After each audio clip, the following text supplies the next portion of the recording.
Thanks for checking out this episode of Screen Facts with Jason Davis, your movie trivia and discussion podcast. Please like us at facebook.com/screenfacts. On Twitter, it's @JasonDavisVoice. This podcast is a production of Jason Davis Voiceover. Please visit jasondavisvoice.com for information about voiceover services for commercials, internet and corporate videos, e-learning, phone messages, and more. Well, joining me on this episode is somebody who's known me longer than anybody, my big brother Dan. Hey, what's up? How are you today? Just ducky in this COVID world. Ducky. I like that. Ducky. I don't know how else to say it. Yeah, that's cool. So we're going to talk about a really funny movie today, and a movie that you turned me on to. I kind of resisted a little bit in the beginning when you first told me about it. Why would you resist such a thing? Well, I'll tell you why. So the movie that we're going to talk about today is Step Brothers. And the reason I resisted initially is that Will Ferrell is sort of hit or miss with me. Sometimes I love him, and sometimes I just don't get it.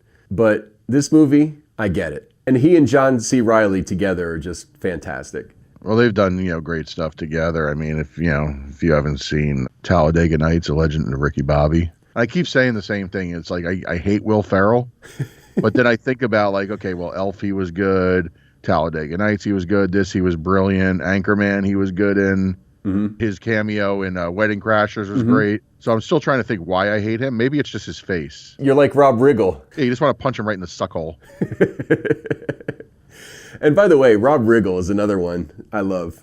I can't get enough of that guy. Why isn't he a bigger star? Because he hasn't been in really great movies. He's been in a lot of good stuff, though, but in small roles. Yeah, he doesn't get that leading man thing. I mean, he's doing that on the ABC show Holy Moly, the miniature golf competition. Which is awesome. And he does his stuff on Fox Sports during football season. He does his little pick segment and all that. But, I don't know why he isn't. Yeah, I'd love to see him have a leading role in a movie because I think he's just really funny. Everything about him's funny. So Step Brothers released July 25th, 2008. Directed by Adam McKay. The screenplay was written by Adam McKay and Will Ferrell. The story by Will Ferrell, Adam McKay, and John C. Reilly. And of course, the movie stars Will Ferrell, John C. Reilly, Mary Steenburgen, Richard Jenkins, Adam Scott, and Kathryn Hahn. Estimated budget, $65 million. Grossed domestically just over $100 million. 100.4 million, and worldwide 128.1 million. So interestingly, you mentioned Talladega Nights. Adam McKay actually came up with the idea for this movie while editing Talladega Nights. And they met one night during the editing of that movie, to kind of come up with some ideas for the next project they were going to do together. And the next day, someone in the editing room said, bunk beds, which gave McKay the idea to have the two of them play overgrown stepbrothers. What I love about them in this movie is that they totally play it like they're 6 or 7 years old, which is awesome. Right. What are the chances of two 40-something morons and their parents meeting and, these two, have to live together and they're pretty much, carbon copies of each other, equal parts moron. Right. And, it just works. I remember when I first saw, I was at the theater, the multiplex, and I saw the stand-up or poster for it. I'm like, all right, this looks interesting, with these guys. But then of course I go into my whole, Will Ferrell sucks kind of thing. And I'm like, I'm not going to see that. And I can't remember. I didn't see it in the theater. I saw it on DVD, I think, at first. Okay. I'm like, oh my God, this is great. A little fun fact, when I was going through my separation and divorce, I was stuck in the house with my ex-wife. So it was kind of like War of the Roses. And it was on, I think it was on HBO or one of those, one of the pay channels that month. And, my part of the house was a living room because it was my house, basically. She was still here. And I used to play this movie over and over again and just watch it and just laugh hysterically. And it drove her freaking crazy. Yeah. I haven't seen it quite as many times as you have. I've seen it maybe 3 or 4 times now. It's slowly becoming one of my top funny movies. I would say that it's probably in my top 10, if not my top 5 funniest movies ever. Because it's so preposterous. It's just completely ridiculous. But the movie has just got so many funny lines and scenes that just are really great for repeat viewing. During this whole stay-at-home thing, you go through in the beginning, and my kids are in high school, 15 and 18 respectively. And, my son had seen it, and, I told my daughter she wanted to watch it. I'm like, all right. And we had seen it on, I think she saw parts of it or bits and pieces of it on cable, where things were edited out. But, I mean, we sat down and watched the movie, and she was hysterical. And she's now, I think, watched it probably more times than me, where she's memorized the dialogue to certain scenes. Like, she comes down to dinner one day and goes into the whole, dude, did you touch my drums? No. Dude, did you touch my drums? No. But just went into that whole thing. You sound insane. Did you rub your balls on my drums? No, I was watching Cops. Well, I know for a fact that Cops doesn't come on until 4. I mean, it's just like all that stuff, So many lines of this movie have become with my business partner and just in life itself. I mean, you start quoting these or whatever. Like, you'll just look at a room or whatever and like, there's so much room here for activity. I didn't want salmon. I said 4 times. This house is a fucking prison. Unplanet bullshit. In the galaxy of this sucks camel dick. So, I mean, it's just, I mean, we actually went as far one time. We were creating a company for something, and we actually tried to register Prestige Worldwide LLC, and it was taken. Yeah, that doesn't surprise me. They were actually going to do an album of rap music in conjunction with the movie. Boats and Hoes, say what you want. I mean, obviously it's done for laughs, but it's actually a really good rap song. It's got rhymes in it that you would probably hear a real rapper do. Again, another thing that my 15-year-old daughter starts, doing the lyrics to, which I'm amazed that she even knows what half the shit is in that thing. But then I remember that she's 15 because I don't look at her that way. But she's still my little, Your little princess. Yeah, and then she's like beeping herself out as she's like saying it. So that's funny. I do a video podcast on our one channel, and I don't know if I can plug it here or not, but Exotica with 3x's.tv. And one of the podcasts, we do a thing called Inhuman Resources, where we interview people that work for us, basically. It's like kind of like a performance review. For everybody to listen to. The first one that we did, we told one of the girls that works for us, hey, you're going to come on this thing. We need you. And she's there, why? And I'm like, don't worry about it. We're just going to do a, little thing. And, she thinks she's coming on to host an interview. And then she comes on and there's Jay and I wearing matching tuxedo T-shirts, kind of like, hello, my lady. Nice. Did she get the joke or no? I don't remember if she got the joke or not. That's a great scene with Seth Rogen. Yeah. And just the fart, like the face that John C. Reilly makes. No, I can taste it. Yeah, it's onions and ketchup. Oh my God. It's kind of like a White Castle. Yeah, exactly. A couple of interesting things. Mary Steenburgen. This is actually the second time she plays Will Ferrell's mother in a movie. She plays his stepmother in Elf, but she's only 14 years older than Will in real life. So technically she definitely could be a stepmother, but yeah. And technically she could be a mother, biologically speaking. Yeah. The whole "Did you touch my drum set" scene came from a real thing. John C. Reilly's brother had a band called Shark Fighter. Right. John C. Reilly actually sang for the band.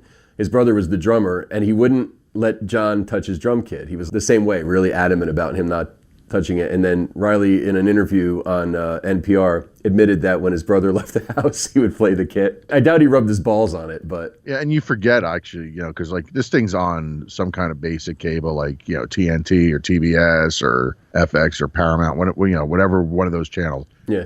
Pretty much any given week, you can find it on there. Yeah.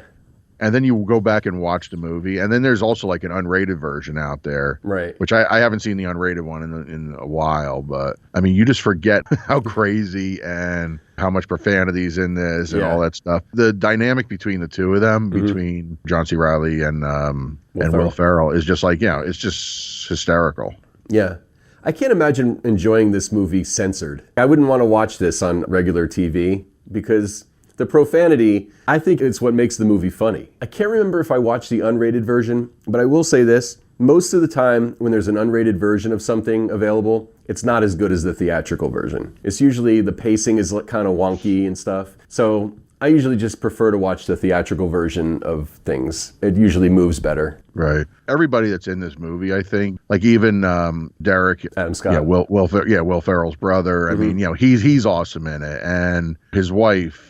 Catherine Hahn. Yeah, she's crazy in it. And, the therapist and, Like you said, Rob Riggle, who plays Randy. Uh-huh. But the best is Dr. Jesus, help me here. Richard Jenkins. Richard Jenkins, yeah. Yeah. I mean, who plays, the stepfather or, John C. Reilly's dad. He, to me, he's the fucking best. Yeah. His reactions, the scene where, suppose Nancy sees me coming out of the shower and decides to come on to me. I'm looking good, got a luscious V of hair going through my chest pubes down to my ball fro. She takes one look at me and goes, "Oh my God, I've had the old bull. Now I want the young calf." And she grabs me by the wiener. Dale, shut the fuck up. Shut the fuck up. His reaction when they're showing the boats and hose video, and he's like, "Wait a minute, who's steering the boat?" And when the boat crashes, he's like, "Ah, ah, ah." The way he reacts is hilarious. It's my the God. best. It's the best. He was the dad on 6 Feet Under on HBO. Yeah, well, there's like flashbacks or actually his ghost or whatever on there. Right. Nobody can play an idiot like Will Ferrell. Yeah. So maybe that's why we don't like him, is just because, I love Will. I actually have grown to love him. Like I'll watch wouldn't go that anything. far. I don't know. He makes me laugh. I always enjoyed him when he was on SNL. So on this website ranker, where they just rank different things, and the number one quote that they rank though, it's where they become best friends. Oh, I love that. But is that the best quote in a movie? It's pretty funny. On the count of three, Your name favorite dinosaur. Ready? 1, 2, 3. Velociraptor. Favorite non-pornographic magazine to masturbate to. Good housekeeping. If you're a chick, who's the one guy you'd sleep with? John John Stamos. Stamos. What? Did we just become best friends? Yup. You want to do karate in the garage? Yup. But to me, that's not the. I mean, it's great or whatever. But I mean, there's number 2 was the hearing devices one. Yeah, where he's there. You jagaloons, you're failures. Failures. Hey, you're embarrassing yourself, you geriatric fuck. 2 things. You keep your liver spotted hands off my beautiful mother. She's a saint. And then you sit down and you write Dale and Brennan a check for $10,000. Or I'm going to shove one of those fake hearing devices so far up your ass, you can hear the sound, your small intestine as it produces shit.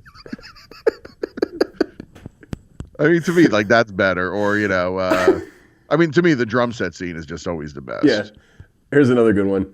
Why do you have Randy Jackson's autograph on a martial arts weapon? Because I bumped into him, and all I had on me was this samurai sword. And you're not going to not get Randy Jackson's autograph, right? This thing has become so much of a part of, at least my life. Yeah. And even with business, we used to do a show with one of the events that I do. We used to do it down in Miami. And the funny thing is in South Beach, and the hotel we actually stayed at was the Catalina. Okay. So our meet and greet, and to this day forward, it doesn't matter where we could be. We could be at the Sheraton in Edison, New Jersey, or the Embassy Suites in Rosemont, Illinois, wherever we are. Our Thursday night meet and greet is always the Catalina wine mixer now. It's the fucking Catalina wine mixer. Pow! Pow! Pow! Jesus, pow! Why do you keep doing that?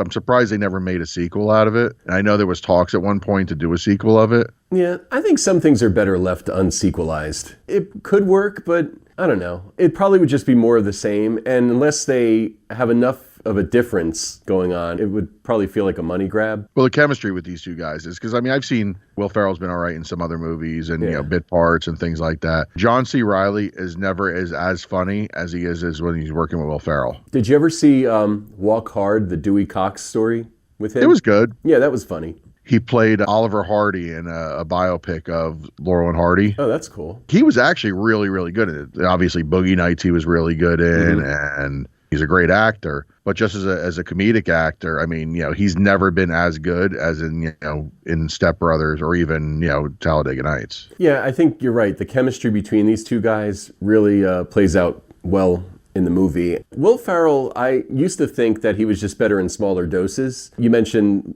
his cameo in Wedding Crashers. He does a similar cameo in another Vince Vaughn, Owen Wilson movie, The Internship. He's very funny in that too. I think maybe this movie was the one that really made me fully appreciate how funny he is. Again, I always enjoyed him on SNL and in smaller doses, but Elf, he's really good. This, he's really good. Daddy's Home. He did that movie with Mark Wahlberg that I got to watch again because I don't really remember. The Other Guy's great movie. Yeah, I got to watch that again too. Yeah, like Wahlberg's another one though too. I mean, usually I say I can't stand him, but then I watch something, I'm like, all right, well, you were in Ted, so greatest movie ever. Yeah, I mean, Ted is fantastic. And that's one where the sequel, by the way, is as good as, if not better than. I'll actually say that I've enjoyed watching Ted 2 more than the original, because the problem with the original movie is too serious sometimes. You know, with the relationship with the girlfriend, and then when he gets torn apart and all that stuff and kidnapped. Anyway, we don't want to get off track here.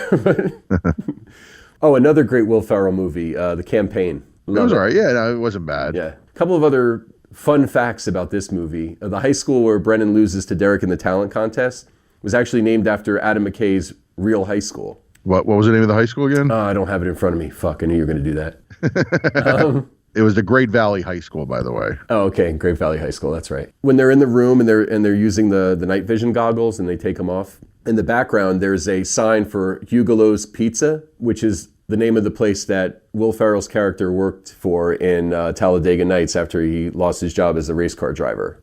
So a little throwback to that movie. John Hamm and Thomas Lennon both auditioned and were pretty close to getting the role of Derek, Adam Scott's role. I think either one of them would have been great in that role too, because they're both very funny. John Hamm definitely. Who was the other one again? Thomas Lennon. He was on Reno 911. He's done a lot of bit stuff. Very funny. Did you ever see We're the Millers? Yes. In the beginning, when he bumps into the guy in the minivan, he's like, "Facebook me, we'll get weird." That's Thomas Lennon. Adam Scott was great, and I think John Hamm would have been awesome in it. Yeah, definitely. The dog shit that Brennan's forced to eat by Chris Gardocki was made from powdered donuts, as you probably could have guessed. The playground bully, Chris Gardocki, is named after an NFL punter who played for the Bears, the Colts, the Browns, and the Steelers. So toward the end of filming, Richard Jenkins, who plays John C. Reilly's dad in the movie, was talking to Reilly about both being from Chicago. And during the conversation, Jenkins realized that he had worked for John C. Reilly's dad in the summer of 1969 and had met John Jr. when he was 4 years old. So how crazy is that they ended up working together all those years later? Very, very interesting. Yeah. Yeah, so there weren't a lot of trivia facts. I was trying to find some other fun stuff. But I guess this isn't one of those movies that, that's going to have a lot of behind-the-scenes kind of stuff. It's just really funny. You just look at with Derek, the whole Sweet Child of Mine thing when they're in there. And just the fact that, just some of the things that they're referencing, like, we got to get home for the Dane Cook pay-per-view. Dane Cook pay-per-view, 20 minutes, let's go. He is the ultimate douchebag. The Range Rover. Was I the douchebag older brother? Nah, no way. Obviously, over the years, we've clashed. Because you and I have very different personalities for the most part. But I think as the older we get, the less that gap is for me. I feel like our relationship is the best it's been probably in our whole lives. Right. And Adam Scott, he's done some comedy, but not as much comedy, really. Obviously Parks and Rec. Which he was very good. Very different character TV. On that show. Yeah, but he's been mainly in Hellraiser and Star Trek movies, The Aviator. So he's been in a bunch of serious movies. He had a show a couple of years ago with Craig Robinson on Fox. They were paranormal investigators. That TV show is awful from what I remember. I watched a couple episodes. It wasn't the worst thing I've ever seen, but it didn't last. I think it got canceled before the first season finished. I thought he was really good on Parks and Rec. And like I said, a very different character from what he plays in this movie. He's a kind of a nerdy character on the show. Right. He's very good. He's the only one that doesn't do the singing, by the way, in the movie. Oh, he's not, so everybody else is singing? Yeah, everybody else in the car is singing. Will Ferrell sings. John C. Reilly actually plays drums. Not that that's saying much, because it's not like he's really, He's a pretty good drummer. Yeah. Did you know that Brennan saw the shot where he puts his ball bag on the drums? Mm-hmm. That's a prosthetic testicles. Right. They cost $10,000 to produce. That's crazy, right? And Will Ferrell kept them. Yeah. Well, of course you would. Who wouldn't want to keep a pair of giant fake testicles? I would love to see the first version of the movie. The first version of the movie was 5 hours long. Yeah, sometimes less is more. They edited it down to 98 for the theatrical release, but can you imagine this thing going on for 5 hours? I wonder, what got cut out? You almost wonder. I would imagine that includes alternate takes, so that's probably what a lot of that stuff is, and they just chose the best one for the movie. All the stuff in the treehouse is really funny too, with the porno mags. When Dale brags about having, I got them from the 70s, 80s, and 90s. It's like masturbating in a time machine. Let's talk about Kathryn Hahn for a minute. She has been great in everything I've seen her in. She elevates anything that she's in. She's just very funny. She was in Bad Moms, We're the Millers. This Is Where I Leave You, a great ensemble movie with Tina Fey and Jason Bateman and some other people. Every role that I see her in, she's a little different. She's got tremendous range. Bad Words she was in with Jason Bateman. Right. I love her. I think she's fantastic. The scene where she says to John C. Reilly that she wants to roll him up in a little ball and shove him up her vagina and all that. Like, and then like you'll move around and I'll know you're there when I feel the tickle of your hair and all that kind of stuff. She totally improvised that scene. It's just like one of those things where everything works. It's like one of those movies where you just think this is going to be the worst movie ever just by premise. Will Ferrell, I mean, he just has a habit, I guess, of being in things like when you like read the treatments of it or the synopsis of a movie. Well, he's an overgrown elf that, Right. you know, that was adopted and, you know, and like, okay, this is going to be horrible, but, you know, becomes a Christmas classic. Or he's going to be a NASCAR driver. I hate NASCAR, but I watched that movie. I was just watching it again the other day. I mean, it's just, you know. I have to check that out. It's just a great movie. And I'm trying to get, you know, my kids to watch it because I'm like, guys, you love Step Brothers. You're going to love this movie. And like, I don't want to watch it. I hate NASCAR. I'm like, but it's not about NASCAR. You got to watch it. Yeah. He fully commits. I think that's the magic of Will Ferrell. He completely commits to whatever he's doing, no matter how moronic it is. So when he's playing Brennan, I'm watching the movie and I'm going, I'm not seeing Will Ferrell. I'm seeing like a 6 or 7-year-old kid in a giant man's body. That's how good he is. You know, and you were saying before how you read about the premise of this movie and you go, oh, that's just going to be really bad, really stupid. And that's exactly how I think we both felt when we saw Ace Ventura: Pet Detective. I don't know if you remember, you and I saw that for the first time in the old Cinema 35 on Route 4 in Paramus. Right. That's no longer there. We went into it with really no expectations. We were like, it's $1 for the tickets or $1.25, whatever the fuck it was. It costs less than renting the movie. So if it sucks, no big deal. And it turned out to be one of the funniest things ever. And I think that's the thing. Will Ferrell and Jim Carrey are very similar in how they really fully commit to whatever they're doing, no matter how ridiculous it is. Getting back to Step Brothers. So the Catalina wine mixer. So there was a guy who, you know, actually moved to Catalina from England, right? And he became a corporate director of special events at the Catalina Island Company, right? And one of the first things he asked was, because he's seen the movie, so when is the Catalina wine mixer? And they're telling him that it's completely fictional. But he actually said, well, why should it be fictional? So at a beach club in Catalina, they actually have now like a Catalina wine mixer. And they've had everybody from G Love and Special Sauce play it. And they have DJs and the Wailers. Does Uptown Girl play there? No. They don't have Uptown Girl. They don't have strictly 80s. Joel. Yeah, 80s Joel. But I wonder, like, because, you know, obviously they had to get clearance probably from Billy Right. Joel. So I wonder what Billy Joel's whole take on it is. Like, how do you explain that? So you're the producer or you're trying to get the licensing for this movie and you call up Billy Joel and say, look, we want to, you know, have feature some of your songs, but we only want to do your really bad songs. They probably didn't pitch it to him that way, is my guess. But yeah, I think that's But they have to like tell him, like, you know, that they're, you know, kind of making fun of his music. I think Billy Joel has a pretty good sense of humor. I don't think he takes himself that seriously. Hopefully. So you mentioned earlier that they had talked about doing a sequel. Did you read anything about that? Adam McKay, the director and writer, he had spoken about a potential storyline for a follow-up. You know, they really don't want to do it because the movie is so beloved, you know, and like everybody just loves it and they don't want to ruin a good thing. Mm-hmm. But he had this whole story where Dale and Brennan, they move and they follow their parents in a retirement community and try to convince them that they earn the right to retire as well. You know, they've been doing it. So now they move back in. I'm sure it would be funny, but again, would it build on the greatness of this movie? Probably not. It would just be sort of more of the same. I think the reason that Ted 2 works, for example, is because you have the whole thing where he's fighting for his human rights, and you have the character of, that Amanda Seyfried plays and Morgan Freeman. So you have like all this other stuff, the stuff at Comic-Con. You have enough stuff that makes it different enough from the first movie that it's funny and it's worth watching. Whereas if they did a sequel to Step Brothers, it sounds like it would just be, a different version of the same movie. Well, and everybody says, I don't know if you've seen Anchorman, and some people love Anchorman, some people hate it. People like really panned Anchorman too. Yeah, I definitely have to watch Talladega Nights. That's up there as like one of those movies that are just hysterical. I think of some of these movies that Will Ferrell, like again, going back to Will Ferrell, that he has been in, and there's some of the better comedies of, the last, couple of decades. Wedding Crashers, I mean, he makes a cameo in, which is a great movie. Right. Old School. Yeah, Old School's good. Yep, Frank the Tank. I would be welcome with open arms to a Step Brothers sequel. John C. Reilly has said that he's down to do it. Will Ferrell said he's down to do it. I'd love to see more movies with these two guys in it, because I mean they have done a great idea. Step Brothers, 2 would be awesome. Whether it happens or not, who knows? Well, I appreciate you taking the time and we'll have to figure out what we're going to talk about next. So thanks for joining me for this episode. I appreciate it. Step Brothers, a fun movie and definitely worth repeated viewing. Oh, without a doubt. The Screen Facts with Jason Davis podcast is a production of Jason Davis VoiceOver. Again, you can visit us at jasondavisvoice.com if you need a voice for a commercial, internet or corporate video, e-learning, phone message, and more. And if you want to get in touch, you can email screenfacts@yahoo.com. Thanks for listening.